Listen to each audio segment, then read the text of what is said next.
on continue le montage de cette SZ. Donc on est à la partie 20 où il faut préparer les biellettes qui servent à régler le carrossage à l'arrière. Donc on a des petites chapes plastiques, il va falloir recouper. Il faut enlever 1,2 mm. Donc là pareil, on fait à la louche, parce que c'est un peu compliqué de mesurer pile poil. Ou alors faudrait les poncer, quoi, les mesurer, les poncer jusqu'à obtenir la différence.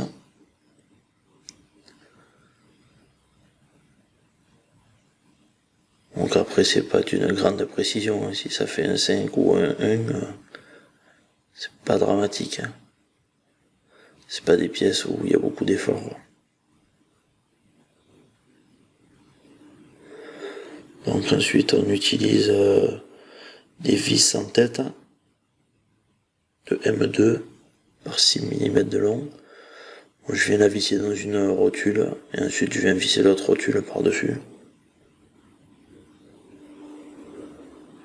Donc là sur la notice il nous donne une cote de 18,8 mm et c'est pas trop déconnant, ça correspond à peu près à 2 degrés de carrossage.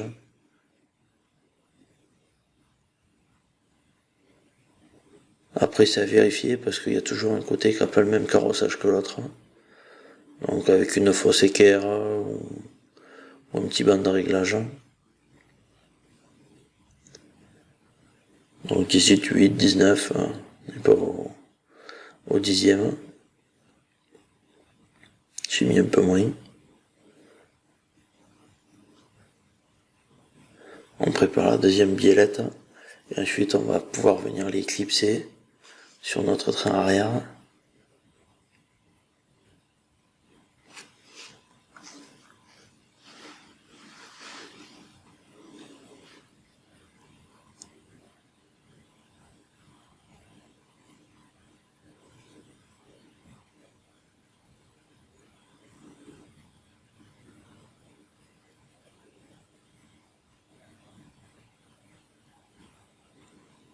Donc on vient l'éclipser sur nos rotules, clic-clac, et voilà, c'est parfait, c'est libre, les rotules sont libres, c'est vraiment tip top. Pas besoin de bricoler pour que ça fonctionne et que ce soit bien libre.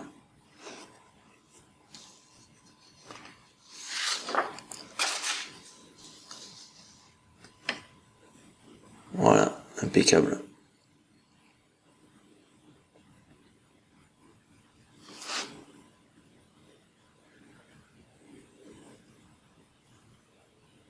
On voit bien que c'est bien libre. J'attaque le montage du support d'amortisseur arrière en carbone. Là encore une fois, je tiens les amortisseurs le plus couché possible.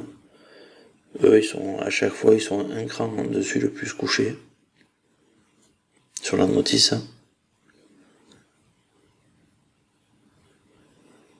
Donc les rotules, on serre.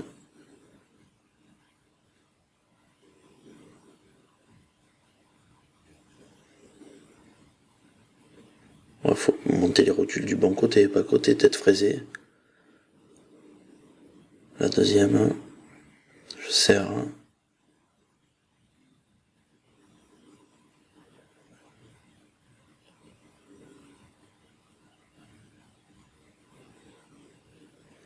Je viens éclipser les tiges d'amortisseur.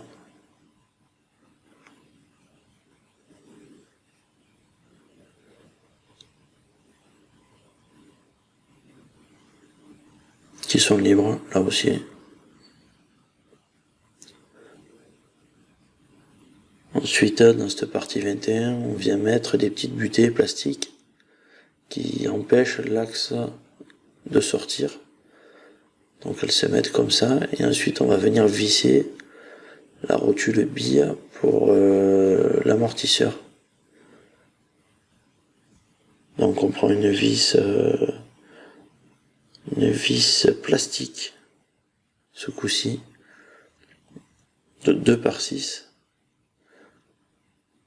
Alors je vous conseille de monter déjà la bille sur l'amortisseur, sur la partie inférieure, là où il y a l'écrou, parce que c'est compliqué de venir la clipser par la suite. Donc il vaut mieux prendre une petite pince, mettre la bille dans l'amortisseur et ensuite venir tout visser sur le triangle. Donc voilà. Là j'ai pris ma rotule bille, je viens insérer dans l'amortisseur parce que je ne suis pas arrivé à la monter sur le triangle. Donc la rotule elle tourne parfaitement dans l'amortisseur, donc c'est bien libre. Et là je vais pouvoir avec ma longue vis tout monter ensemble.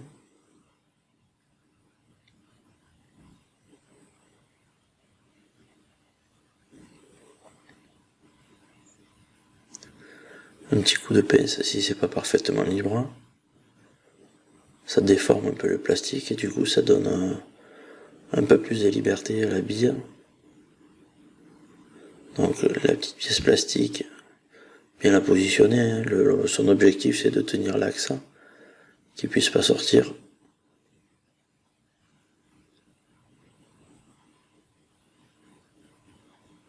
Et on vient visser tout ça dans le triangle inférieur.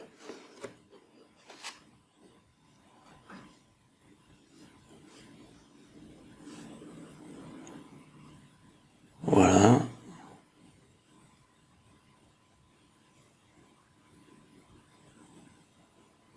Donc là je remonte le deuxième que j'avais démonté évidemment, je n'y étais pas arrivé. Voilà, là on est bon, c'est bien libre. On va pouvoir monter le support en carbone d'amortisseur avec les ressorts et de la graisse en 25 000, 20 000, 25 000.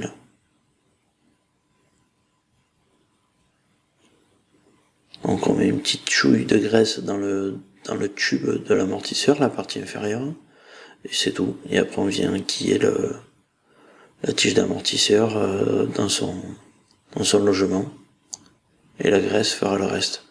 On sent une réelle différence avec la graisse.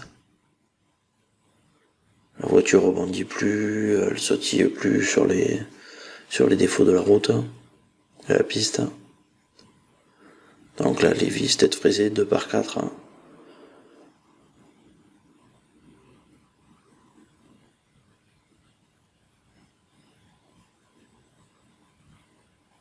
Alors il se peut que vous soyez pas pile poil en face.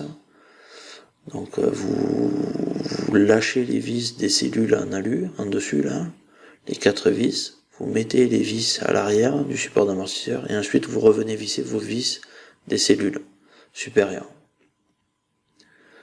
Voilà, pour le montage des amortisseurs arrière. Bien libre, ça fonctionne bien. Impeccable.